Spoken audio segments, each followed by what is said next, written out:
Hi అండి. ముందు షార్ట్‌లో అయితే బోనాల సెలబ్రేషన్ అయితే మీతో షేర్ చేశాను కదా! సో, ఫైనల్లీ అవుట్‌పుట్ అనేది ఎలా ఉందో చూసేయండి. ఇవన్నీ కూడా బోనాల కోసం అయితే ప్రిపేర్ చేశాము.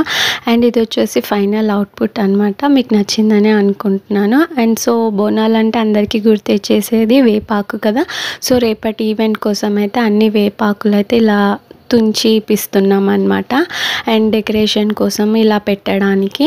అండ్ ఇక్కడ వచ్చేసి నెక్స్ట్ డే మార్నింగ్ అండి. సో, బోనం కోసం ఇనిషియేట్ తీసుకొని ఒకరు ఇలా బోనం కుండనైతే ప్రిపేర్ చేసినారు. అండ్ ప్రసాదం కూడా ప్రిపేర్ చేశారనమాట.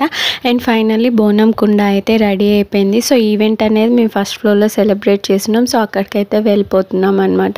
సో, పిల్లలు చూసారు కదా, చిన్నగా చాలా క్యూట్గా ట్రెడిషనల్ అటైర్లో అయితే చాలా బాగా అయితే రెడీ అయ్యి వచ్చేసారనమాట. సో, అందరు కూడా హ్యాపీ మూడ్లో ఉన్నాడు సెలబ్రేషన్స్ కాబట్టి. అండ్ చాలా బాగా అయితే అంటే గుర్తొచ్చేది పక్కా మాస్ డాన్స్ అనమాట. సో, ఫైనల్లీ ఈవెంట్ని మాస్ డాన్స్తో అయితే ఎండ్ చేశాను. Like, share and subscribe.